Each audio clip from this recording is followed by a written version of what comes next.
And we are live. Welcome back to this week's edition of the Mecca of Banter. The boys have joined us again for another week of laughs, jokes, just casual hangout with a little bit of footy involved. Nothing much else other than that. Boys, checking in. Hen, how we doing? Dude, I'm great. It's a great week to be a Manchester United fan. It's a great week to be a St. Louis City SC fan. We're setting records out here. But I mean, it's beautiful outside too. There's just not a lot to complain about right now. I'm great, man. Love it. Nikki, rolling on through. How are we Yeah, doing, brother? just going off of what Henry said, we're all St. Louis City fans today. That's what we're going to be talking about majority of the time today, and hopefully that's all we're going to be talking about today. But you know how it is, Hafey4 on Twitter. But yeah, got to go to my first game this weekend with the boys, and oh my God, what an atmosphere, what a time. Love to talk about it. Can't wait. Yeah, I think we had pretty much the whole Mecca at the game. Just about missing Hen, but it was an excellent time. Butchie Gucci Mane down there. How we doing? What's up, fellas? Good to be here, man. Doing well. Great weekend. It was fun to go watch the game and see everything up close. The stadium, the game itself. It was awesome. It was really fun. Um, my stress levels are nice and low because Liverpool didn't play this weekend, so that's another plus. Um, Life is good, man. You guys catch me on Twitter at Ryan Butchart. You definitely won't see any tweets, but I'm always going to say that, so I'm going to send it over to Winks. What's up, fellas? Yeah, finally thawed out from Saturday night. Man, I feel like 10 minutes in, I couldn't feel my toes. I think I speak for all of us when I say that. But, there was a point really early on when all the lights in the stadium went red. I kind of just lost feeling everywhere and was totally focused on the game. So that was cool. But great to be here. Stoked to talk about the games. Yeah, that was awesome. I was frozen. It wasn't as cold as the exhibition Leverkusen game in November, but it was pretty close. But it mattered a lot more. Everyone was into it. We stood 90 minutes. We'll get into it later. But first, we'll dip back across the pond first. We had a weekend. Everyone kind of had a weekend except Butch, who just didn't have a weekend. So there's a couple things we want to hit on. So. I figured we'd start with the disaster that was Spurs 3, Southampton 3. And I think maybe some of the disaster comes even after the whistle. Conte has a rather explosive interview. I truthfully didn't watch the interview. Hen, if you want to give a little bit of a rundown, I watched Yeah. clips, but I refuse to actually step into that. Yeah, so the main thing, and honestly, the clips are really all you need to see from it. Most of the time, whenever managers, have a post-match presser, a lot of the times they're just talking about what went wrong and, why we lost the game, whatever it was. And there's a lot of like PR management in that. Like they say the kind of the same consistent things. Oh, like the other team just like ran more than us today. We just were unlucky with a couple of bounces. Antonio Conte, Spurs' manager, decided to go the complete opposite route, and essentially called out all of the players, called out the ownership team, called out the recruiting team, called out every single person that's affiliated with the Spurs club for having no desire, for not wanting to win trophies. And I mean, some of the I guess like headlines where like, never has he ever been in any club where there's just no mentality of winning whatsoever. That like he's never seen so many people okay with complacency, which we can sit on this podcast and like banter about that because we're so many miles away, we're nobodies in the grand scheme of things. But to hear the manager of the club say that, I was like, yo, this is I feel like it was a press conference that like I had never really heard anything like that. Truthfully, the closest thing that I can think about was like last year Ralph Ragnick said something about United, saying how like in order for us to get back to where we need to be, there needs to be open heart surgery and everyone can see where the problems in the club are. And he was referring to the Glazers, referring referring to the players that we had on the field, but this just took it to a whole new level. So as a non-Spurs supporter, it was really crazy to hear about Tottenham, and now in the following, following 2 days, there's just been headline after headline after headline about how Conte's probably going to get dropped this week. Yeah, it's to hit the game 3-3. We'll dip into that, and then I'll throw my points out on Conte. But the game itself, it was a little bit of what you want to assume you're going to get with Southampton, bottom table. They sprung good counters on a counter-attacking team and on a team that had to break them down. It didn't take till Pedro Porro in the 46th. He had two prior chances that were almost equally as good as that, and he rocketed it over the bar, and he almost rocketed that one over the bar too. It just went off the bar and in. So it was cool to see him score that goal, and everyone at that point looked kind of behind it. Second half, they go up on a Harry Kane classic Kulusevski cross into the corner, and then 3-1 on a Perisic something of a scuffed volley bounce into the ground that bounced over the keeper. Haven't seen enough from that guy, and then they just completely unraveled. I got a text from an Arsenal buddy, Spencer Osterman. He's like, "Man, you hate to see the Gooners 12 years later still dogging the Spurs." We let up a goal to that guy I'm not even going to mention because I can't even. I'm sick of him. And then a really unfortunate VAR. I don't know what happened. Call in the box. Did he touch him? Did he not? He might have nicked him. He sold it. It was a pen. James Ward-Prowse wasn't missing. I got to see the golf swing yet again on the other side of it as a Spurs fan, which feels great. So that was a bummer. It sucks. And when Conte started that interview and started going into his presser, mostly about the players at the time, everyone was like, "Yeah, dude, yeah, for sure. Like, you got to close that out. You're Tottenham Hotspur. You got to close that out. You're up 3-1 with 15 minutes left." And then he went into just really a tirade. A lot of things I've seen is that he kind of does this towards the end of his tenure anyway. He defends himself. He puts himself. He's a back dog in a corner. But you're right. This was to the level that I'd not seen prior. Frankly, it's another day at Spurs. All we do is beg for one normal day and a little bit of consistency, and everyone's going to be okay. But no. I think I texted Hen that Antonio Conte is not the martyr that we wanted. He is the martyr that we needed. Everything he said was true. Like, I've sat on this podcast for a minute now, and it's like, you build these stadiums. You do this, you do this, you do this. You have all this business and marketing outside of the club. You treat yourself like a top 6 club and do something. It was kind of cool to see him say that. I do think partially to a certain degree, you're the manager in the locker room, and you kind of also have to manage what's happening on the field. So he's not blameless here. But another thing I saw was, if 3 girls break up with you and because they keep telling that you have bad breath, you don't blame them for being picky. You go to a dentist. Like the Daniel Levy circus and circle that we are all a part of is just going to happen again. You fire a manager 3/4 of the way through the season. You let Ryan Mason step in, sit down, have a mediocre end, finish 6th, 5th, and we're back in the cycle. So that's it. I don't have a ton else. Like it's a miserable situation to be a part of. Every season I look forward to hoping for 4th place. Like we have no trophy title, so we have no ambition to get to those trophies. He played a B- team against Sheffield with 8 teams left in the FA Cup with a real chance to go on. That's on Conte's hands. That's blood on his hands. Like there's a trophy available, and he didn't do it either. So where do you start, right? It all goes back to the same guy. I can sit here and complain about owners all I want, but it's almost doomsday o'clock over here at Tottenham Hotspur. Hey, one positive thing I saw in the medium about Tottenham this week, F1 partnership. I think you guys are getting a nice little F1 go-kart raceway underneath your stadium. I thought that was pretty interesting.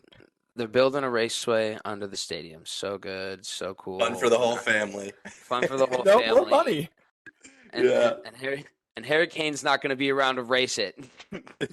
And all that money's not going towards new players either. I think we know that. Bro, Yeah. That's what I thought was staying. That's what I Harry thought was Kane's crazy is like obviously you guys business wise maybe doing okay, but like didn't do anything in the transfer window really.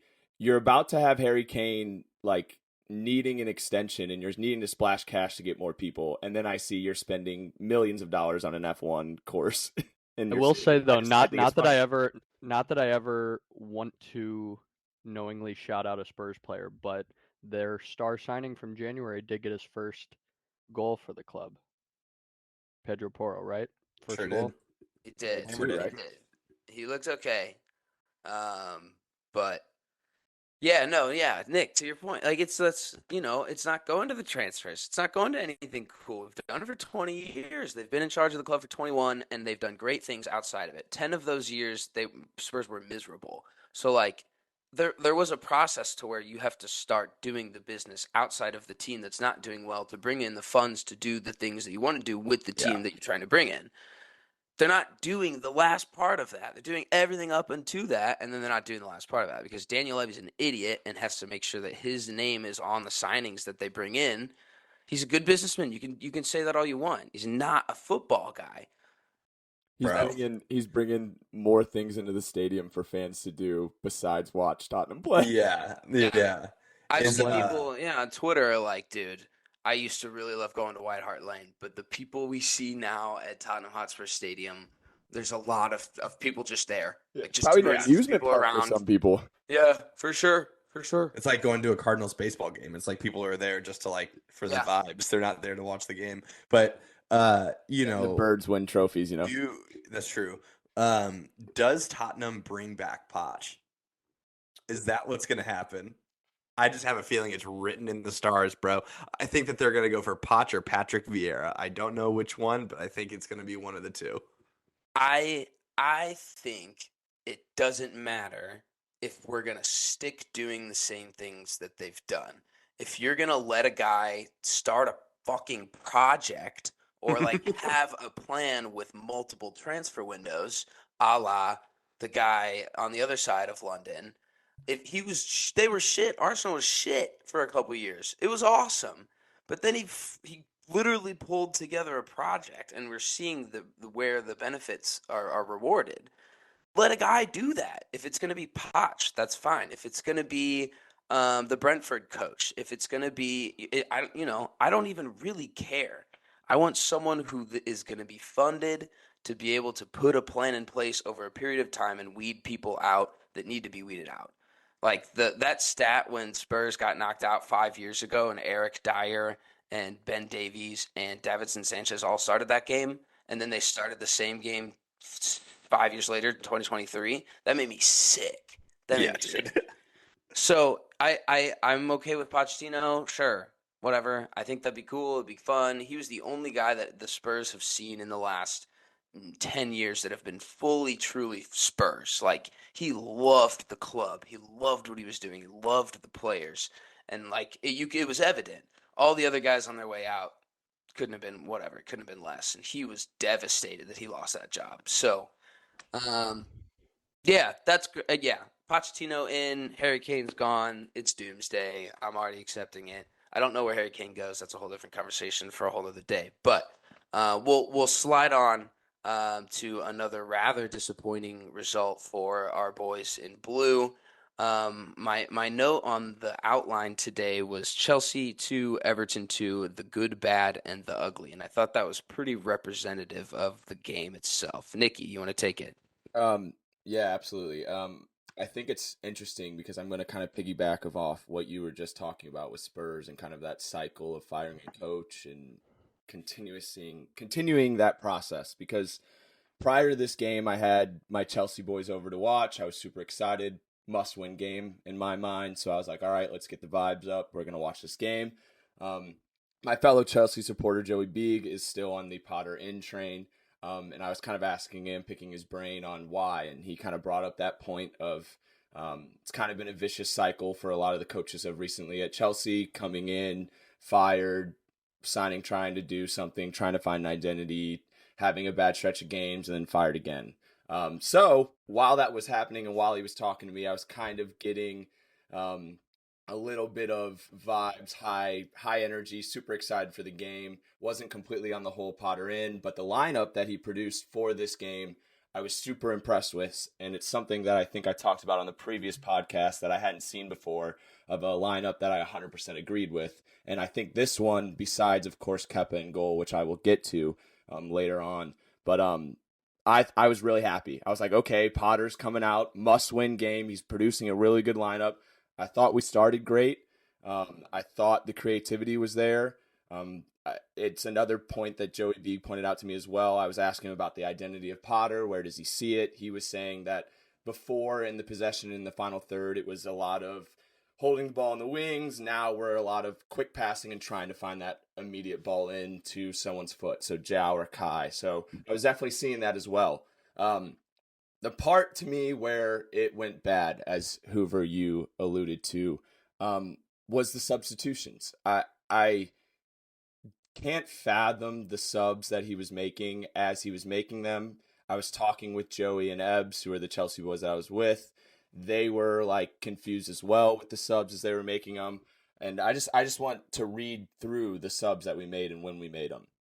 Up 1-0, we sub in Conor Gallagher for Christian Pulisic, right? In the 62nd minute. That's a questionable sub. Christian's playing well. He's the main source of our attack moving forward. We probably need another goal because maybe the pro club's in me, but a 1-0 lead, nothing great. Then they tie it 1-1, right? So you're like, all right, probably need to make another sub so we can get some offensive threat. Nope, nothing happens. We wait 15 minutes. Kai gets a penalty, scores.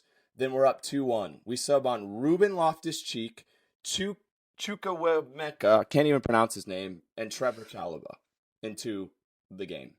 With Conte on the bench, he was healthy and everyone's been talking about. And the subs that he made, I think personally lost us the game. I also think Kepa not being a dominant force in the box is so awful, and I hate it so much. Every corner, every free kick, every time he looks like a little kid with another shirt on, and it bugs the crap out of me. But yeah, we choked this one. I was super upset, and I'm telling you, the moment the goal went in, I ran upstairs and changed into the St. Louis City outfit, and I was all on board. So that's where I'm at right now. Really backing your team there, man. Yeah. It's incredible. I thought, to be honest with you guys, I got to see bits and pieces of the full game and then went back and watched the highlights of everything and really kind of dissected the performance. I agree with you. I think the substitutions were whack. Pro clubs in us or not, I just sitting back and defending a 1-0 lead is just like, it's a dangerous thing to do in the 60th minute. Like 85th, fine. 60th, bro, there's so much time to play. Especially when like our best defense for us is possession. Like that's what we've kind of been known for, is trying to possess the ball for our defense so we have the ball the entire time. Yeah, I also think, to be honest with you, I think you all got a little bit lucky on your pen call. I think similar to the Spurs thing where I looked it back and I saw it from different angles. I don't think whoever was the Spurs defender, I don't think he touched the Southampton forward. I don't think that Reece James got touched either on the box. He was touched twice. So Both defenders. I'm watching it from like different angles. I'm like, I just don't think so. Regardless, it's still a 2-2 game against an Everton team that you should never tie to. There's only one loser to this Everton team in this chat, and his name is not Nick Hayflinger. It's Lucas Winkleman. And so you should never be tying to that Everton side. But I think Big is spot on in hearing his perspective, I guess, of like the endless cycle that has been Chelsea managers. I guess like that does reshift my perspective. Yeah, me too. A little bit, to be honest with you. Like it just does. And it was funny because he mentioned Spurs. He's like, I don't want to turn into Spurs. And I was like, yeah, it's a great shout. So fun. But what's weird is like while Spurs and Chelsea have had similar, I guess, approaches to like that manager system, Chelsea have done it with trophies. So it's like it feels different to me as an outsider looking at Chelsea and looking at Spurs, even though like they kind of have the same idea on how that should be. Yeah, and in the league, they're 11 points ahead of us right now. It's just weird. It's just weird. Like but all the roller coaster that Who's been on, and we've heard him complain about, and yet we're still 11 points behind them, and it hurts me. I'm going on a must-win with game. You guys are getting a trophy from now until whenever happens before Spurs, because that rebuild has to happen where Spurs finish 10th and really look inside themselves and figure it out from there. So, sorry, continue. It is just weird, though, that even with defensive substitutions made, you all still didn't close out the game, which, you could look at the coach for not bringing in Mudryk or Madueke or whatever. However, Conte. your guys have to, like, play the game, and they're just, like, losing it. I think Kepa is at fault for some of the things like you said, but, Koulibaly wasn't great. Badiashile wasn't great. Just not great games from the guys. It's disappointing to lose to that team, or to tie to that team. Sorry. Absolutely, and I think it just adds, like I was kind of telling you guys before, I think all of our eggs are in the Champions League basket, and I think it just kind of amplifies that even more, and it adds more pressure to our players to now, like, the Champions League is like must-win time for us. Good luck on that one. What a time for Ellis Sims to score his first ever Everton goal. Shout out to the kid, man. That's cool. That's always fun to hear. I looked at his career. He spent a lot of time on loan for that. So the best part about not the best part. Sorry, there's no best part about that. But something I thought that was funny about that goal is literally moments before it went in, I was complaining about Kepa and how I didn't like him, and Beeg was kind of defending him, and then that goal went in, and I was like, I'm out. Yeah, he absolutely walked Koulibaly. Like, he made him look like a little kid. Looked like he didn't know how to walk. Like, yeah, I was like, bro, what? It's not like Sims is like the fastest guy in the world. He's like 21, so he has legs, but like. And Koulibaly, how I've been telling you guys, like, with his feet, he's not the best. So, like, we've been kind of reliant on his defensive attributes, and that clearly didn't help us there either. That wasn't it, man. That was not it. Nope. But over to the other side, we had a managerless Palace. We had a Patrick Vieira gone for Arsenal versus Crystal Palace. An interesting conversation, but they beat the Bounce Winks. They beat the Bounce. Congratulations, man. Really 1 for 1. Thinking the bounce. 1 for 2. Excuse me. 1 for 1. Nope, we just established one and one. Yeah, smashed them. Before we get into that, though, I want to pose a question to you guys. I saw this cool stat, but don't want to tell you guys before I ask you. So I'd love to get your honest opinion. It's not quite a factor, Cap, but do you think that Arsenal are simply exploiting a bad Premier League season, quote unquote, from Manchester City, and that's why we're at the top of the table right now?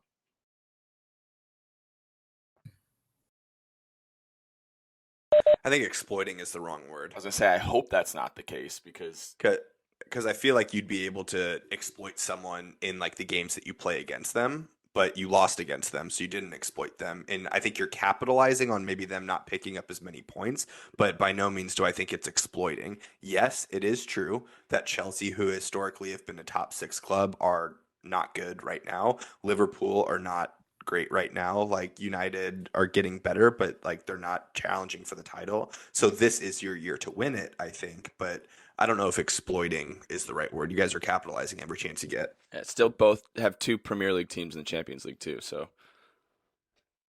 right, that's fair. But for background, because I wanted to ask it because I saw this clip from a show that was recapping Premier League games, and they were saying that Arsenal has matched City's highest point total after 27 games in the last 5 seasons, which is crazy to think about because of how dominant City has been in the last 5 seasons. But, I want to point out that City's only lost 4 games this year, so it's not like I don't really consider us exploiting them whatsoever either, because they've only lost 4 points, but City's only 1 point behind their average of 62 points by this time in the year with this many games left. So I'd argue that, they're right on pace with where they've been on average over the last 5 years, and only 2 teams would be above this many points that we've gotten in this season at this point, and it was City's team in 2021 and 2022, they would have beat us on goal differential. And then the Liverpool team of 1920 is the only other team that has gotten this many points this early in the season, which is kind of crazy to think about. But for what it's worth, for Arteta, like Hoover was saying earlier about trusting in a manager and letting them kind of play out a project, for Arteta to do this without ever having any prior head coaching experience at this level, and to do it in 3 seasons after inheriting an absolute shambolic squad full of huge egos, I think is pretty remarkable no matter what team you support. Regardless, smashed Crystal Palace 4-1, 8 clear of City, although, they do have a game in hand. I think that the story here is the same as a lot of our wins. Is the first half Arsenal blitz was in full effect per usual, and I think one area where we continue to be strong in most of our games is to press really hard at the beginning of the game, especially in the first half, score early, put teams on their heels, and we did just that. One thing that kind of stuck out to me in watching the game and then rewatching some of the highlights was that we've talked about it a little before, but we tended to have a little trouble finding that last bit of quality in the final third and scoring on some of the chances that we created. And I think that we did a much, much, much better job of that in this game, hence scoring 4 goals.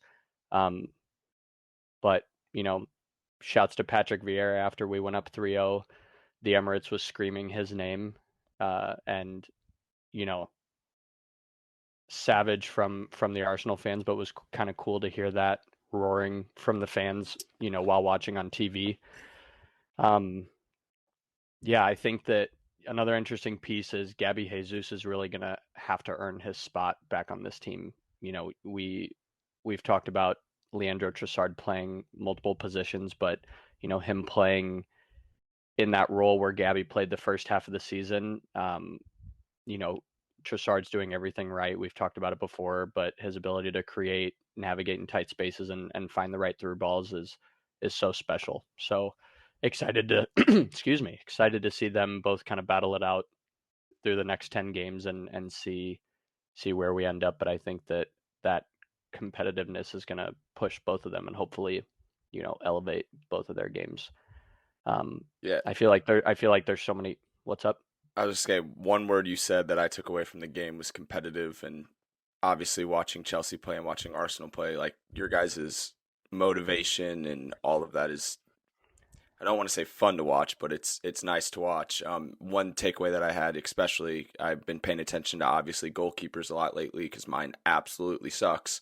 And Ramsdale just putting on another great performance, and when he allowed that one goal in, you could just see it, how pissed off he was and how much passion he had. He was yelling immediately at his defense, even though they were up 4-0. I thought that was, that's something you want from a goalkeeper like that he wants to shut out. Everyone wants to shut out, and he really wanted it. So I thought that was pretty cool to see. Yeah, man, I think that same mentality applies across the board for us, with losing to Sporting last week and being out of Europa League. Like, all 10 games from here on out should be treated as a final for us. The focus should be 100% on the Prem because that's what we have left to play for, and we're in a great spot to do so. So I completely agree with you. I think that's pretty cool to see and makes our Arteta ball even more fun to watch. I think Ramsdale's such a wanker, bro. I can't handle it. I get it. He's Bro, guy all you want on your goalkeepers team. are. Let's be He real. is. I think he truly epitomizes. They're all a little some weird. 100%. But I all- think he epitomizes every negative aspect of what a stereotypical goalkeeper would be, and he just accentuates it. But This is so funny. Why do you say that? I don't know if I've heard this take before out of you. This Yeah. is so funny. I think he is just a menace.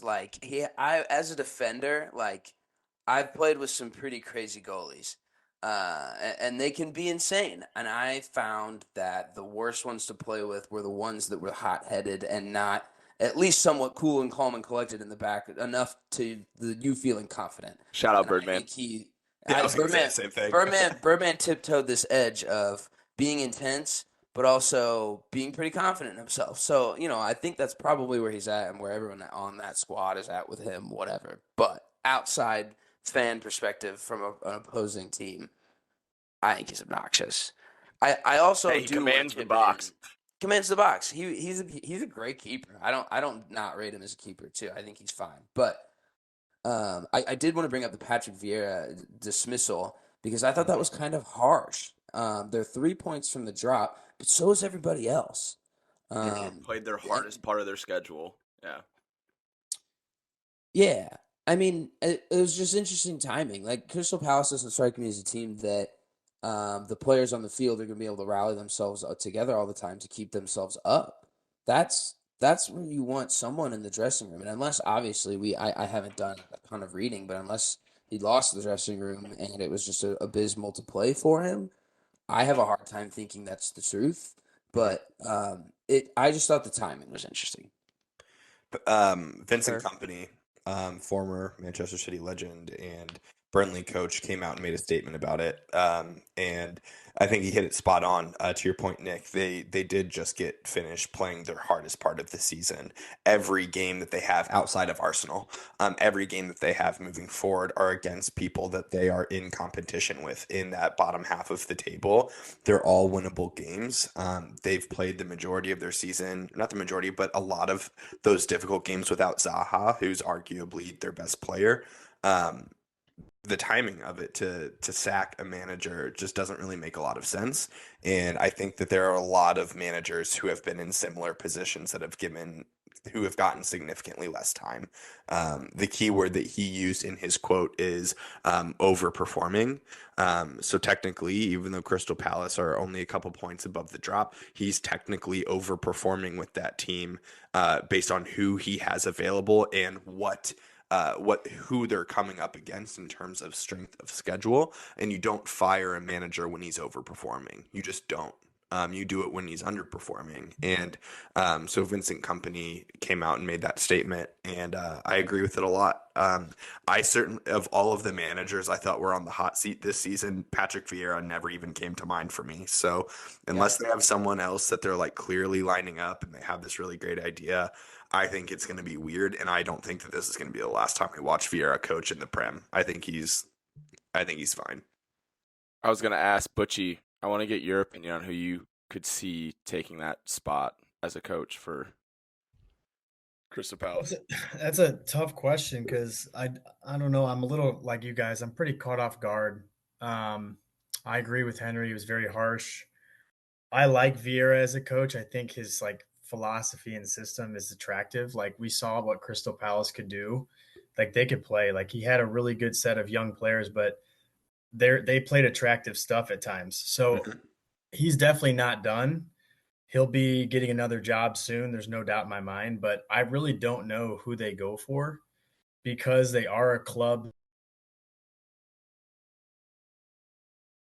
association right now. They're not going to get a top level manager. They're not going to even probably get a mid level manager in the Premier League. You know, they're going to have to kind of get some bits and scraps and try and fight this season out, and then maybe hire somebody in the summer full time. I could see them doing like a part time manager for these last 2-3 months, and then trying to like bring in somebody that they actually think can take the project that they have to the next level. I don't know. Very, very caught off guard though. Hey, That's Crystal Palace, give Butchie a call. He's a great coach. Hell yeah. Man's.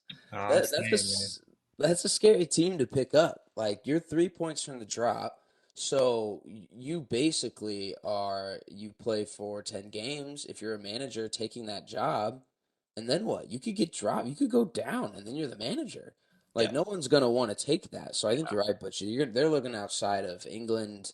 There's not many candidates out there that I would say are like, yeah, that job sounds great. Like Jesse Marsh, maybe. I think that's You want to know the something guy. crazy? That was the first thought that I had, and then I was like, I don't know. He's a relegation hero. He's not a full season hero. Give the guy 10 games. Like I think that, there's They get guys like relegated that. again, then he never gets a job in the Premier League ever. I We mean, see guys, that look would at be true. Deitch. Yeah. We see guys out here doing that all the time. But yeah, there were a couple other Prem games of note. Newcastle caught 3 points and at the death against Nottingham on an Isak goal. That's interesting. They're holding their place right now, which is kind of annoying for everybody else. But Literally, I'm like and waiting for them to drop points, and they just don't. me too, and they're just not dropping points. So Villa with 3-0, Leicester, Brentford 1-1. Leeds caught themselves 3 points. That was an electric game. Frankly, I caught some highlights of that one. Scored some goals. They're staying up. I think the They're boys are staying up. staying They up. got to do it. Tyler I did Adams is wanna hurt though, correct? Yes. Yeah. Yeah. Hoove, I did want to shout out. We talked about it in the Mecca briefly, but in that Aston Villa Bournemouth game, we did have Mr. David Brooks make his first appearance in professional football since beating cancer. Came on in the 79th minute. Both the away and home fans gave him a standing ovation, so that was pretty cool to see. Shouts to him. Big shouts. That's what the sport's about, man. Fuck cancer. The Sebastian Haller stuff was just so fun to watch, and him kind of, come through out of all that. So definitely good shout. Thank you, Winks. We'll slide into some FA Cup action. We had an interesting one with Hen. It was Okay. rocky. It was rocky. Rocky to say the least. It was a weird watch. So I watched the highlights of the game after and watched the highlights, and then I went back and watched the full game. The first highlight that they showed of the game was in the 41st minute. I was like, yo, that is not good. And I saw why when I watched back the game. It couldn't have been more boring in the first half. Just absolutely nothing from either team going forward. So fast forward to the second half. We saw Fulham take a chance, go up 1-0, and then absolutely implode. So for those that didn't watch the game, there were technically 3 issued red cards in the game, 2 to on-field players, 1 to a person of the Fulham staff, because United had a fast break, went down the middle of the field. Sancho cut it back, took a shot on goal. Willian, who made an absolutely unreal track back. Willian was like in the other box and made it all the way back by the time we took our shot on goal.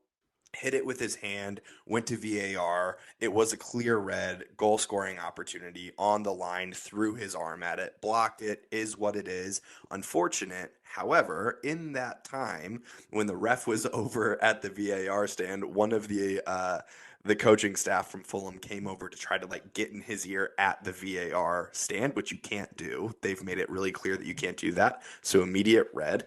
Then when he's coming back onto the field and does the whole motion of VAR, points to the spot, Mitrovic, who had just scored the goal to, put Fulham up 1-0, decides to get in his face and then bumps him with his arm for no reason and is just yelling at him, pointing at him in the face. And so then another red card. So 3 red cards in 1 minute's time. One may say that Sancho could have had an easy open goal, but nay, he wanted a 1,000 IQ play and get 3 reds and a penalty on one play. So, Bruno slotted it home. And then I think 3 minutes later, we had another goal. And then we had another goal in the 90th plus. So as high as I've been on Manchester United all season, and I'm still high on them. This is not a slight to them. This international break that we're going into could not have come at a better time. We look tired as fuck when we're playing.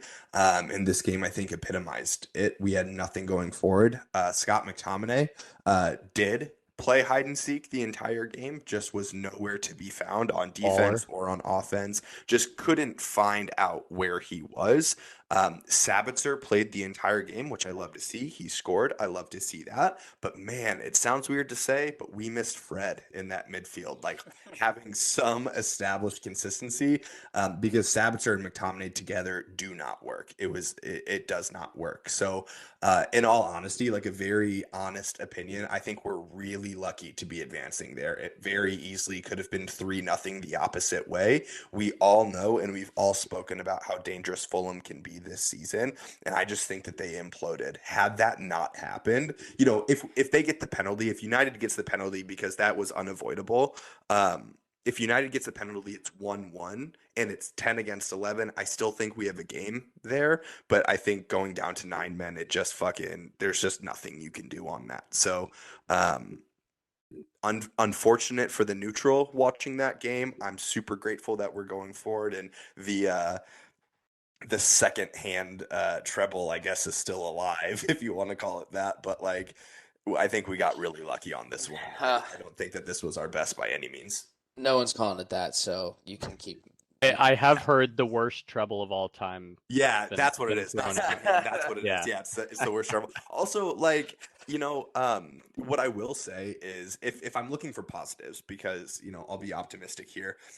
Bruno did have 2 goals. Of course, one of them's a penalty, but his second one, if you haven't watched it, he took it so sweetly, absolutely hammered it into the net. And Anthony changed the game when he came on. Like I said, we had absolutely nothing going forward. The first 50 something minutes of the game, Anthony comes on and at least makes things dangerous. And we have 3 goals after his appearance. So it's nice to see.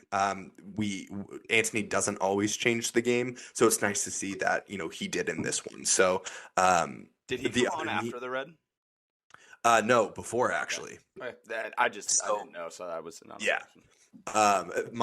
I think my favorite last thing I'll say, I think my favorite tweet that I saw out of the day, other than the 1000 IQ play by Sancho, because I think that's really funny. My favorite thing that I saw was Dan James and Andreas Pereira are currently on the field at Old Trafford with a smiley face, and it's just a photo of Ole Gunnar Solskjaer like in the tweet. Like, I thought that was just absolutely hilarious. But that's really all I have for this game. We're on to the next. I texted Dobes after I watched it. He texted me after the game. All we said to each other was "We move, LOL," and that was it. Like, yeah. Yeah, and Mitrovic looked lively, dude. Like there was absolutely no reason. Like dude, you can be mad all you want, but like he went to the monitor, bro. Like you can't change decisions. I don't know why you're getting so up, and he got in his face. Like Yeah. I think you're right 100%. There's more game in that if he stays on the field, but they shot themselves. Especially him. Yeah. Like, it could, like, you could make an argument for anyone else getting sent off, and even Willian's been crazy this year. He's been great, but Mitrovic is the goal scorer. Yeah. Like, Especially in they're that not- situation too. You go down a man, need to just dump balls into the box, which is what he Yeah. is known like. Awful by him. That's exactly what he did on the goal. He got to it. It was a great goal, and he missed a very similar chance a little bit prior. Like that was stupid, but Yeah. that's a manager's nightmare. Other FA notables, City won 6-0 against Vincent Company's Burnley. That kid from Norway is doing it. Yeah, there's no other way to say it. He's scoring one? so many goals. What is it? Eight goals in what was it? 8 goals in 3 days or whatever it was. Yeah, insane. Just gross. I I don't was- even think we don't even need to tactically break it down. No, I just did want to say, Bogey had a thing in the Mecca last week about how easy his goals were. I rewatched the Burnley game, and these ones they may have been easy, but the runs he was making at the speed he was making, oh my gosh, he is so fun to watch and different. And also, I hate to just like completely stop us in the middle of this podcast. We have a special guest that is about to join us live. Everyone, welcome Mr. Sindobri. Connor Yes, Sindobri. sir. We're in the middle of the pod talking about Manchester City, Burnley, and welcome to the pod. What's up? What's up, uglies? There he is. We were just talking about the Norwegians scoring 8 goals in the past week. I mean, I hopped in at a great time. Then I was did. literally just watching the highlights of the game. How's everybody doing? It's good to see you. Apologies for the fans that were missing me for the first however long it was of the show. The I know you fans guys that are were missing missing me. Fans were missing me. It's great. Nobody it's great said to see you anything, guys. so you're good. Huge personality. It's great. It's great to see the fellas. But yes, I mean, as we all know, Erling Haaland is an absolute freak, and I can just leave it at that. We were talking about, we've always talked about like cities. STL City's been getting lucky with all these goals, right? But we keep coming back to they've got to be in the positions that they're in to be able to force these goals and get the possession. And I think the more you watch Erling Haaland, he's just there all the time, and not Always. everyone can be. So his goals may be simple, but Nick, yeah, I think you're right. He makes runs, dude. He's And one of- fast. And one of the ones that I know we didn't want to go crazy in depth in this, but one of the goals that I thought was just, it's like describes Haaland of late was Phil Foden's off the post to him. I don't know if you guys saw that, but Phil Foden took a shot and it rang the post. And it literally went right to Haaland's left foot, and he one-timed it in off the post. And it literally looks like the man is like running, knowing that it's hitting off the post, and I'm going to hit it off the post and in. It's just he's in the right spot, and he's bagging goals. And that's a skill set in its own right, Yeah, right? 100%. Like we see a lot of players like get lucky being in the right place at the right time, but to be in the right place in the right time 8 times in 1 week there's something to be I think said that's for partially what makes that take from Bogey so ridiculous. Like, And being a Bizarre. Ronaldo fan, just I mean, like, dog, I've seen some goals where it just deflects off of you and you just get lucky on that. He literally just put himself in the perfect position 5 times in one game, 3 times in the next one. And like, he's also not making just like easy tap-ins all the times. Like a couple of those midweek, like in the Champions League, balls coming out at him off a deflection, and he's hammering it with into the 3 net. guys in goal. Perfect He's just technique, smoking. like finding. Yeah, I'm like, Bogey, sit down, bro. Like that's a terrible take. I do think it's crazy because we're sitting here talking about like how big of a freak that Haaland is. I mean, let's take one guess because we all know there's one player that in 2023 has more goals than him. Let's all take a guess at who that player may be. I mean, Henry, I saw your hand first, man. Marcus Rashford for 500, please. That's absolutely correct. I just think that needed to be pointed out. Let's Good go. Lord, he's All right. been in the How about pod that full He's season? been in the pod for 2 Full minutes. season? 2 minutes. Jobes, since Jobes came Rashford. in, made his comment. You can head Yeah. out. That's it. Hey. All right, I'm I gotta kicking him get out that now, sense, boys. see See ya. ya.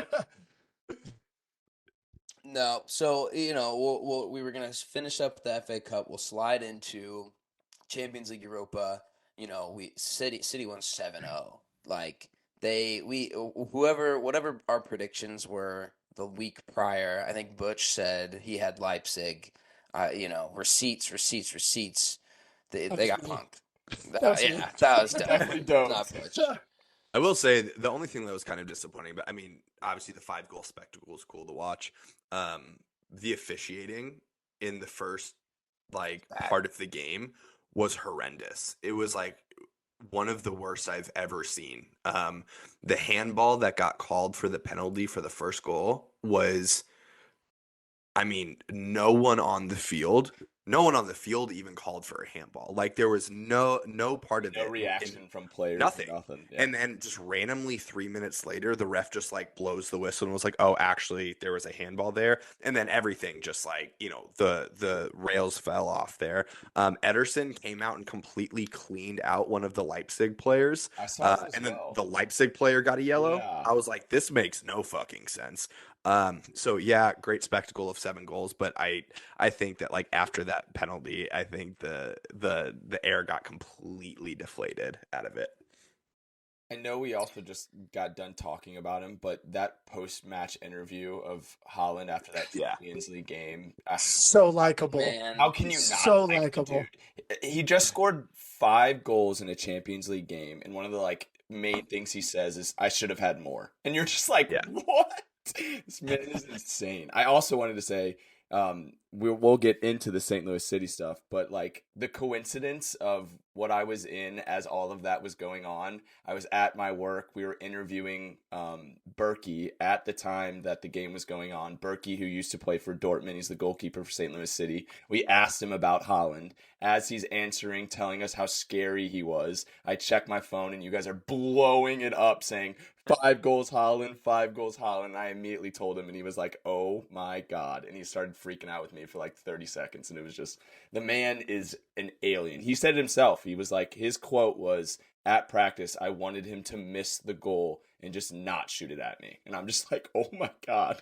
Yeah, that's different. Yeah. That's some wild first-hand experience. So the other game that we had, Napoli cleared out Frankfurt.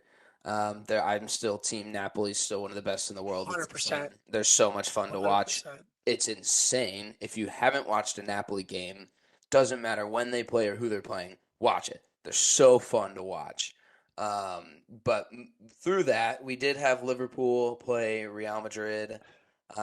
It was a tough one. I made it just in time. Yeah, you did. You missed us talk about United, so I'm happy. So there's always time. Oh, Butchie. Yeah, I mean, there really, isn't much to say here.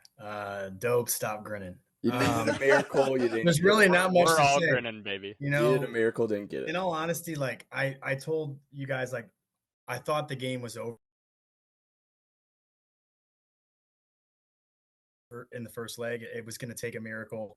That was 0-0. I was like, yeah, we're not going to bang in 4 or 5 goals in the second half in the Bernabeu. But just disappointing to lose, though. I would have seen a win, even if it meant us getting knocked out. I would have liked to have seen 3 points because I think it would have helped like morale inside the locker room, just a little more belief and confidence in the team. But to lose again, it was pretty damning, pretty hard to take. The goal, Benzema, lovely takedown from Vinny, laid it off to Benzema on the ground. I don't know if you guys saw it, but it was a pretty unbelievable piece of skill from Vinny, off balance. Um, yeah, it was just hard to take, man. It was not a good Champions League campaign for us. We got lucky to make it out in the first place. Napoli spanked us twice. Um, move on to hopefully next year. I mean, we'll see. That gets we got to win at least 8 of our 9 last games to make the Champions League. But if we get back in, signings hopefully, and hopefully this does not happen because 5. Wait, did I just hear you right? You said you have to win 8 of your last 9 to get Champions League spots? No, I said there's 10 games left. I said realistically speaking, we'll probably need to win 8 or 9 Okay. at the Right, pace still. that the other like Newcastle and Spurs, like we're going to need to win at least 8 of those in my opinion to solidify the Champions League. Yeah, so you need them to drop points in for you guys to pick up. Okay. Yeah, Gotcha. we just got to win out a lot of these games, and like I said, I don't know if that's going to happen if the self belief and confidence stays where it is right now. Because we look a little bit dejected. It's so hot and cold. So we'll see. We'll see what happens. We'll see what Klopp comes up with to get them moving back in the right direction for these last few weeks. It does feel that way. Watching them, I agree. It's like some weeks they're excited to be out there. Other weeks, not the same enthusiasm to play under Klopp. But yeah, that's tough. We'll tip into Europa. United boys, they won 1-0 against Betis. I don't think we need to glance on that too much. 5-1 aggregate. Actually, I'm not even going to let you glance too much on that because the other one was way more entertaining for me. Winksy, the team that lost in the Europa that I would like to make note of was the Gooners. Give me your thoughts on the sporting team that I would like to be noted on this podcast that I said was really good.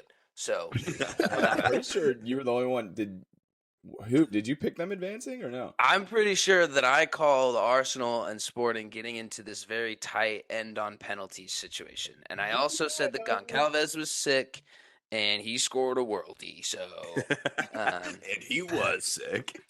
truthfully, I did text into the pod after though that I did wish Arsenal had won because that means they would have had more games throughout the week. Looking at it objectively, but Winks, take it away. Yeah.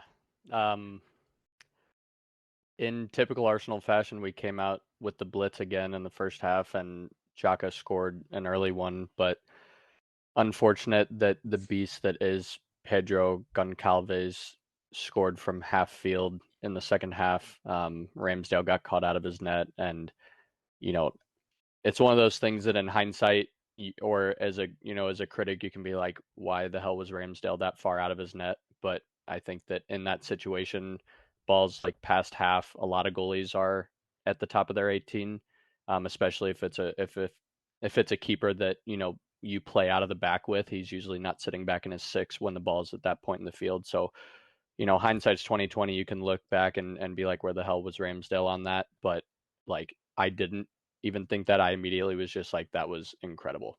Yeah, it goes in And I against think Kepa, I can tell you that. Yeah, well, yeah. But I think we can all agree that was just an absolute bonkers goal, and the nuts on that guy to even go for it from that far out, like that's good for It was him in crazy. his It own was right. crazy. Like it was a half, like shot from half, and the ball was underneath him. Like it wasn't Yes. even Yeah, out in we front talked to where about he that. could step into it. So as soon as I saw that, I was like, "How strong is He that got guy?" so much power on that to be able to carry it that far and, just by inches over Ramsdale's fingertips. But honestly, I think that, we all kind of said something in the Mecca when Arsenal released their lineup before the game, and we were all just like, this is not the lineup I was hoping for, especially not playing all of our dogs in the first leg. To see, a lot of these guys, a lot of these bench players, Reece Nelson, Gabby Jesus, who is great, but isn't, wasn't back at full fitness yet, and a couple other guys, Tamiyasu at right back, um, that didn't necessarily give me crazy confidence going into the game. And then Saliba getting knocked and taken out pretty early on, Tamiyasu getting injured and taken off early on, um, you know, putting in a cold Rob Holding is never good. Although he played fantastic against Crystal Palace, he was one of the guys I didn't get to shout out, but played incredible in that match. But this one wasn't his best, drew a yellow card as well. I think it came down to us just not playing the dogs and not carrying momentum, especially at home, and not taking advantage of that atmosphere with the great starters that we have. But we move, and like I said earlier before Dobes got on, the last 10 games, every single game should be treated as a final from here on out, knowing that that's our main priority. Sucks to lose in penalties too, more than anything, right? Like if it wouldn't have sucked as much if we would have lost in regular time, would have sucked either way, but something about losing in penalties in a knockout stage of a game just blows. And the extra 30 minutes that those guys have to put on their legs in a Yeah, really bro. tight season anyway, that's like pretty much worst case scenario. That's the last thing that anyone wants. I will say that I think that's where you sort of, and I heard a lot of different pundits talking about this after that loss and the Crystal Palace new manager bounce that came at the week. I know you guys talked about that game, but that loss in a lot of people's minds, like after that, could have very well been like, all right, Arsenal doesn't have it. They have injuries. They're not going to respond. And they did respond at the weekend and got a good win. I will say that this is just Arsenal's not all the way there yet. They're very good in terms of and the best, most consistent team in the Prem. I don't think they have the depth yet to continue to win in Europe, which I think they will do in the summer. And I think that's sort of what you saw. You saw currently they're not at the place to be able to play those guys. Or, I mean, when you do have a healthy Gabby Jesus, but what a tough first game to have him start back into against a Sporting Yeah. side that is extremely tough to play against. It's extremely tough to break down. Um, so it's great to see Arsenal continue to be a small club and only want to go for one competition. I wish I could say the same, but They, United's just not there. if you guys somehow win the worst treble in history, we can talk about that. But Well, until I was then, curious, Lucas. Trouble's a trouble, baby. A trouble's a I trouble. can't wait. I can't wait to hear what you're curious about, Henry. Did you like? How was the funeral? Say what? How was the funeral with you and Nate? What funeral? The end of the dynasty. I think it lasted like what 2 weeks. The Arsenal dynasty. Maybe by your definition, that's okay. Well, I know that on that same episode you mentioned that you really wanted to go after the Prem and not so much Europe because you haven't won the Prem in a long time, and you've won in Europe more recently. And I recently think means I more never. specifically I don't think you've ever won in Europe. said that it's not up to us. It's going to be whatever Arteta decides to choose to do. In a perfect world, I think I speak for all of us when we'd say we'd like to be able to win multiple trophies in a season as opposed to just focusing on one. But at the end of the day, it came down to what Arteta chose to do with the starting team. So Yeah. it is what it is, the grieving buddy. process has a lot of different steps to it. So when you So move it's through like the just a anger, poor manager, I guess. You Just are a a poor manager. You guys fucking are wank. miserable. Incredible. The only teams that When win Arsenal multiple wins trophies, or when United wins, Man City. I will say, Madrid. like regardless, the Europa League, like not just the United Sevilla fixture, but like Juve versus Sporting is kind of a spicy. Like Juve has started to string along some games, and we just saw what Sporting can do. It's like United may be the favorite, but there's definitely some teams that are in Europa League that can for sure find a way to win it based off of the draw. 100%. Yep, agree with all the takes. That's our recap for pretty much everything else we've needed in Europe. We're gonna slide into our our weekly Flowers and Showers section with our very own Nikki Hayflinger. Give it to us. How we doing? How we doing, boys? This week's Flower and Showers. I'm actually going to start off with showers first and flowers second because I think the second flowers may lead into some more discussions moving forward. But the shower, we kind of talked about a little bit, but I want to do like almost a two-parter. Fulham absolutely collapsing with those Reds. I mean, that's definitely has to be the showers this week. I also think another shower with it is VAR. I think VAR is so inconsistent and no one knows. We talk about it every week. Every time there's a decision that we bring up that was wrong, I feel like on every single podcast. So I think showers there for that whole situation, VAR and the 3 red cards in a minute for them. Yeah, definitely the showers of the week for them. For flowers, as we were talking about before, we all went to the St. Louis City game. I was of course, going to give it to the alien Mr. Holland, who scored 8 goals this week. But another man who has been scoring a bunch of goals, Mr. Joao Klaus. I think he deserves the flowers, scoring another one in a dominant St. Louis City win over the weekend. And I think that's a perfect transition, Mr. Hoover, into that recap. We love it. And quickly on the VAR, we shouldn't have to talk about it every week, right? No, that's the issue. problem. That's the number one problem. Yeah. But so the lads popped out to the local city park, had a couple of pints, got real revved up, and ran into the stadium with the St. Louligans chanting something about toasted ravioli in St. Louis. But on the field, amazing. We got to see again another electric atmosphere at a home match in St. Louis, downtown, City Park. And the guys they're just recertifying what they've made clear from the get-go, and it's that they're going to press, they're going to win the ball high up the field, and they're going to score goals. Bucci, it was your first time out. What were your thoughts, man? First of all, man, shout out to Dobes for taking me. Woke up Saturday a very happy man.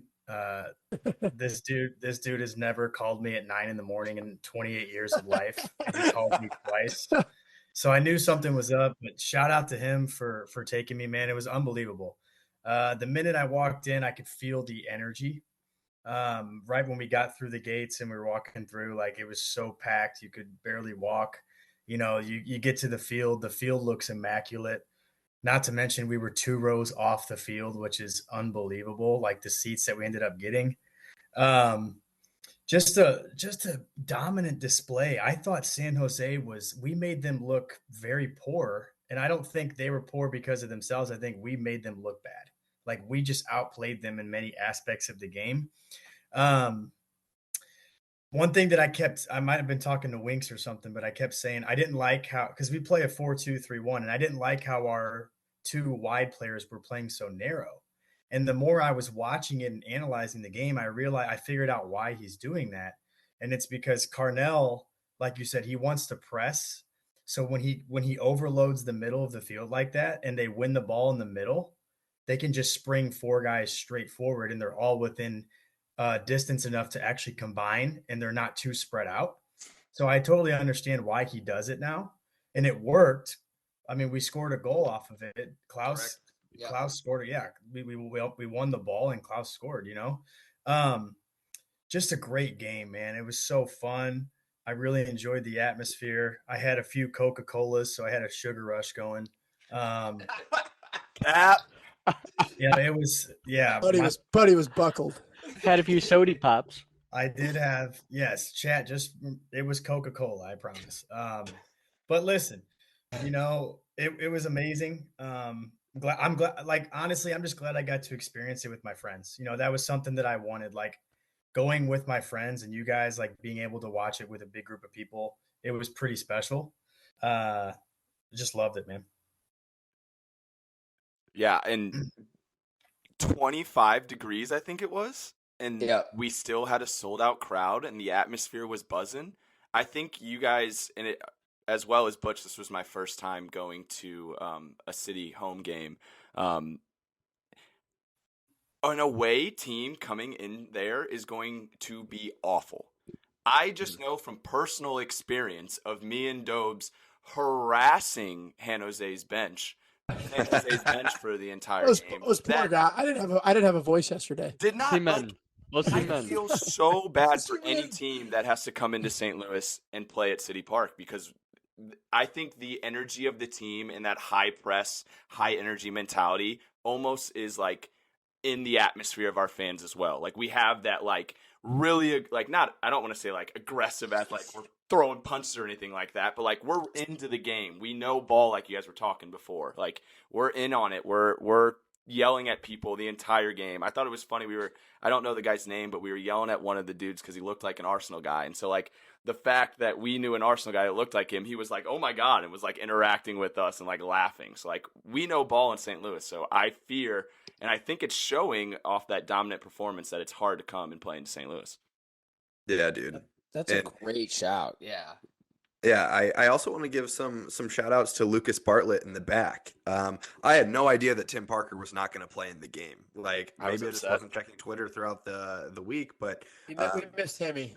Yeah. So we all want to see Hemi Parker, and he's not in the lineup. And Bartlett, who they signed the week prior, who got some minutes in our last game, but came in and he played lockdown defense the entire game. He looked awesome. I thought Hebert stepped up as the leader of that back line. I was so impressed with him. I think obviously when Parker's out there, he dominates the back line, but I thought Hebert was really the rock of the team, which was impressive. And Klaus was great. I think he was so fun to watch yet again. A little bit surprised that he got taken off in like the 65th. That was a little bit weird for me. But man, I'm stoked for Giacchini. What was it? A couple of weeks ago, we talked about him and about how he might be a little bit overhyped, already having some caps for the national team, but didn't really find his form in Orlando City.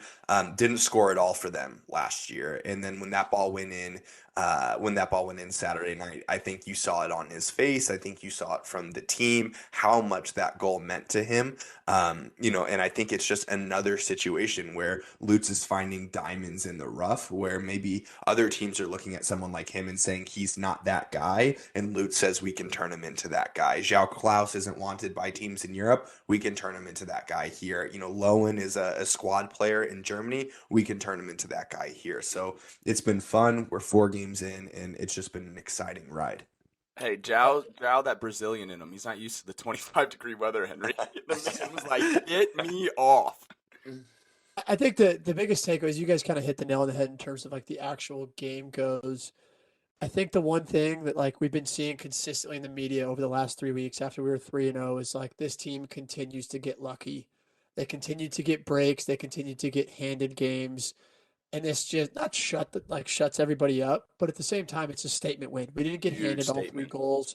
There's a lot of people this shows people's ball knowledge talking about how San Jose had more press than us, but you can control the game while also not having as much as the ball. And that's exactly how we like to play, kind of how Butch said, and we created those chances. The one thing that nobody said is like, and I don't know if you guys mentioned it earlier, apologies, but like we're the first ever expansion side to start there at 4-0.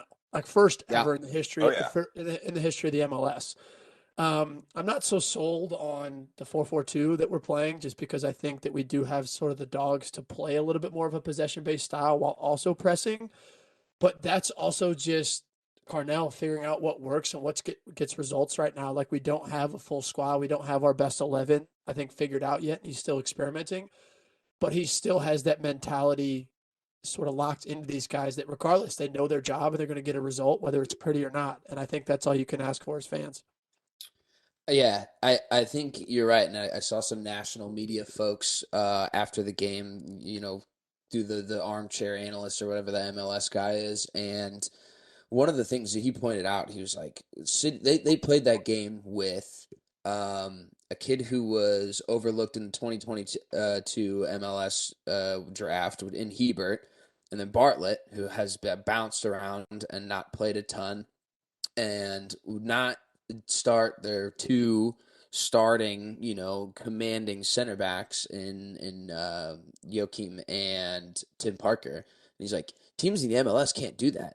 Teams in the MLS can't play competently with 2 center backs that aren't the everyday guys. So that was something that he pointed out that I was like, yeah, you're probably right. The way that these roster And we got a Yeah. shutout. And the way that these roster rules are set, we're not built to have those types of guys. So I think Carnell and Lutz did a really good job of making the system so approachable that guys are so interchangeable, which explains Jow coming out in the 65th for Akil Jackson, who was lively. Frankly, He's dangerous. he He's was dangerous dangerous. every time I he gets the think ball. there was some rust on his legs, but I thought he was pretty lively, and I didn't think the subs retracted the vision or what they were able to achieve. And we saw Ostrak get his goal too. I thought he took too heavy of a touch, and he wasn't going to get back to it. But it's cool to see all those pieces interchanging, and everyone else take notice. Like, oh, it's because they built the system that they said that they were going to build, and it's working because they brought the guys in that they said would fit the mold of the system. I think top to bottom, Yep. that's just genius stuff. And I love that they're sticking with it because, like, you just Yeah. said that, Hoover. And as I mentioned before earlier in the podcast, we had that, like, interview with the city. That's exactly what they were relaying in that interview. Like, they had a system. They came in with an identity. They wanted to find players that fit their system. That was their goal wasn't to find big name players or all that stuff. They wanted players to find that fit in their system. Another thing I thought was interesting that he said during that interview was, like, a lot of their players are from, like, insight of other players. Like someone being like, oh, I have a buddy who lives over here and plays this, and like you guys should go check him out. And they're like really like investing in those people and like going out and scouting them based on some of the other players' knowledge. So I thought that was super interesting. It's interesting. That they were Super taking that interesting. route as well.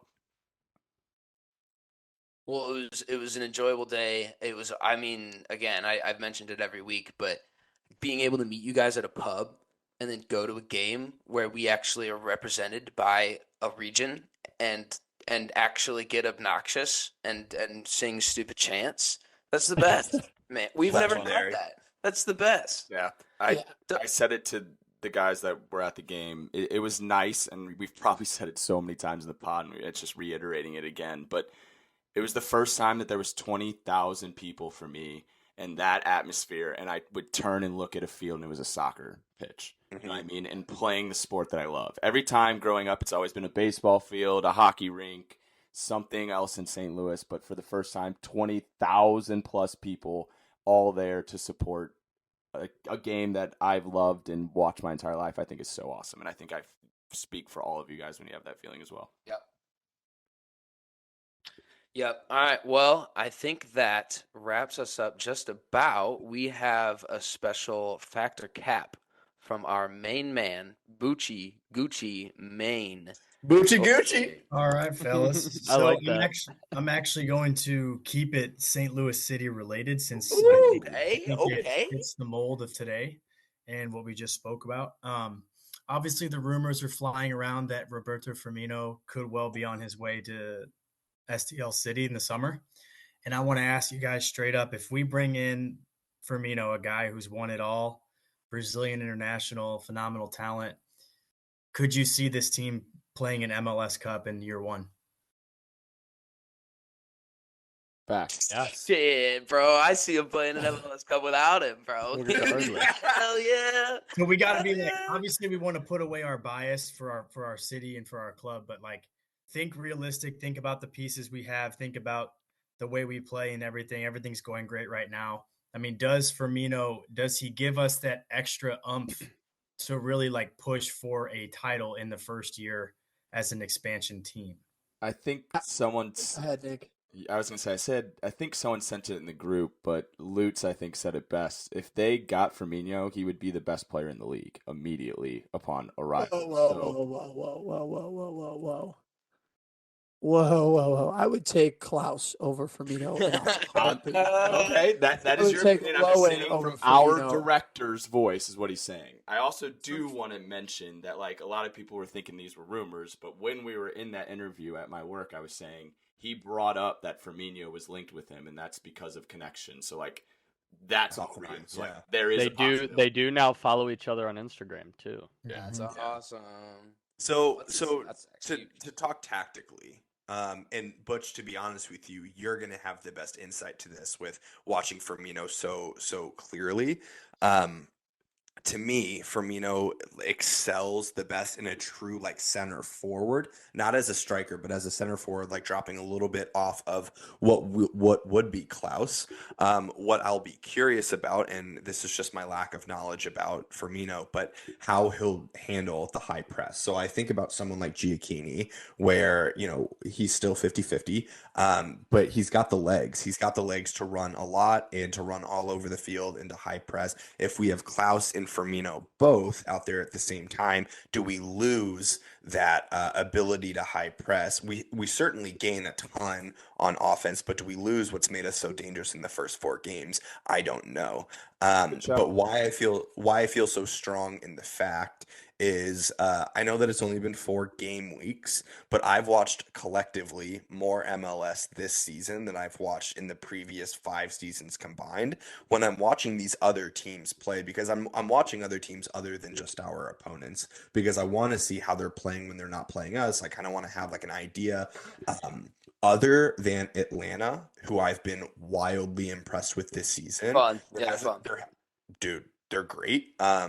There hasn't been a single team that I've been like, oh wow, they're really doing it. And there's a couple of other teams that either are undefeated or they've only lost 1 games. Don't get me wrong, but when I'm watching our games, we're putting together full performances from our 11 and our That's bench fair. players, and I think that Firmino only adds to that. So for me, I think that it's a fact through and through. The only thing that I would be worried about is getting both of those guys on the field at the same time. And does that change the defensive press? And I can't answer that. I feel like you could answer it better, but that's my thoughts on it. Mhm. Great shout. Could y'all imagine like walking into Mulligan's to get some wings and you see those bright ass white teeth of Yeah, those Luis big ass Earlies. It's just Bobby Firmino. I'm gonna go fact. Just because I'm with Hoove and that I think even without him, like I think we haven't seen our best yet, and we're already 4-0. So I think even without him, I think this team has the ability to at least get to the playoffs. And when you get to the playoffs, like who knows what can happen. And then I think if you add what arguably would be a player who's like played under Klopp, who's played in a pressing system, who knows what that work rate likes, who knows how to play without the ball. And then you also add that ability that he does bring on the ball. Like I'm just picturing like a low end Blom, like Bobby is a 9 or Bobby is a 10, like in the midfield against teams and how dangerous that can be. And then you still have those wingers that can press, and you still have Klaus who has that work rate where he's willing to just do the dirty work even when we don't have the ball. I mean, like I said, I think we can without him, but if you add him, like 100%, there's no reason. I'm with you, and I think you mentioned something that sparked something in my head, and Butch said it too. The way that they combine in the middle of the field when they do press the ball is so tight and so close quarters that Bobby Firmino can only accentuate that. Like we've seen it with Lowen, we've seen it with Klaus. It's 1-2 quick touches to each other, and then boom, they're gone. I think from what I've seen of Firmino, which we've all kind of at least watched him for the last few years, like it's been impossible not to. He is so good in tight and technical areas, and if that can do anything for the build up, those wingers have gotten up and been attacking threats every week that we've watched City. So if he unlocks something in the top part of the field, I don't see there's any reason why we wouldn't be better with him for sure. Mm. Yeah, I agree, and I think that on top of that, you know, we beat Austin City, right? And last year I think they were Austin ranked FC, yeah. second in the Austin FC, excuse me. And last year they were ranked second in the MLS, made it to the semifinals and lost to LAFC, who ended up winning it all, but they were ranked second in the MLS, and I think that starting off the season beating them too says a lot about it. Anything else I'd say would just be saying what you guys have already said, but I think that was a hell of a start. And there's no way Portland's an easy game either. They've from the years that I've watched MLS Cup, of which some of the years was only the final, I felt like I watched Portland a lot. They've been around, you know. I've seen them sawing those logs. I think that's a cool little thing that they do with their team, and I'm glad they got to do it once against us. But yeah, I'm just got weird feelings about this team, dude. It's just weird. Well, tingles, and one more thing, a little bit outside the factor cap, but this year we may get to see an STL City SC All Star play against Premier League teams. which would be very cool too. Yeah. That is cool. What are your guys? It's not really part of the factor cap, but like, give me just a quick yes or no. Like, does he end up coming? I don't need Yes. I don't need a Yeah. reason, but does he end up coming? Yeah. Yes. I think he does, but I don't think it's as soon as we may think. He's gonna I think fucking love he's coming. emos. Yeah, I think he's coming. I think there's absolutely no shot. I'm not gonna lie to you guys. Really? I hate to be the have different. I hope. hate to be the different. Well, I want it bad, but like he's also rumored like with AC Milan, That's Inter what I'm saying. Milan. He'll go there for a year or two, and then he'll come to He's St. Louis. he's 31 years old. It's like, would you rather go from living in Milan or downtown Have you Clinton? seen Brentwood, bro? Come on. Hey, Butch is Great gonna place have to raise a family. you guys are gonna have a neighbor in Brentwood Forest. I think that's the only reason. I just think he's still got some years at a very high level left, and it's a lot to ask for somebody to come over. Not to say that like we're not appealing, but to very much a project and a first year team and a first year coach, to where he can go to Inter Milan or AC Milan and still play in the Champions League. And I think that that's just a lot different than playing against FC Cincinnati at City Park. Which, Wouldn't what are be your Gucci. thoughts on this? Yeah. Obviously, yeah, you watch a ton of Bobby, and yeah, what are your thoughts? I think he's the perfect player for the club, for the system that Carnell plays. I think you guys hit all the points. I will say this to kind of rebuttal a little. I think Dobes is right that like Firmino has a good 2 or 3 more top years in him, but I want you guys to think about, in my opinion, the best player in the MLS right now, Thiago Almada. He plays for Atlanta United. He's 21 years old. He just won the World Cup. He was in the team. He played in the tournament. That kid should be playing in Europe, but he's playing in the MLS. Like he could have easily gone. He had a great year last year. He was phenomenal last year. Probably should have gone to Europe, but he ended up staying. He likes the league. He likes Atlanta. So, I mean, like, that could be something like, I know Firmino is a lot older than him, but maybe he's enticed by being part of the project that Carnell and Lutz have Being built. the man. Yeah, he would be the guy, right? He'd be the man. He would be the perfect player for the system, like I said. His ability to link up is second to none. We've seen it for Brazil. We've seen it for Liverpool. I do think we could get him. I think Lutz is the deciding factor. We'll see what Lutz does. The man has magic in his hat, so he's been able to pull some players in. So we'll see. Coach, how good would it feel for you in the sadness that is watching Bobby leave Liverpool and the excitement of open arms welcoming him into St. Louis City? What would your Still getting to root emotions be for him? like? Yeah. Yeah.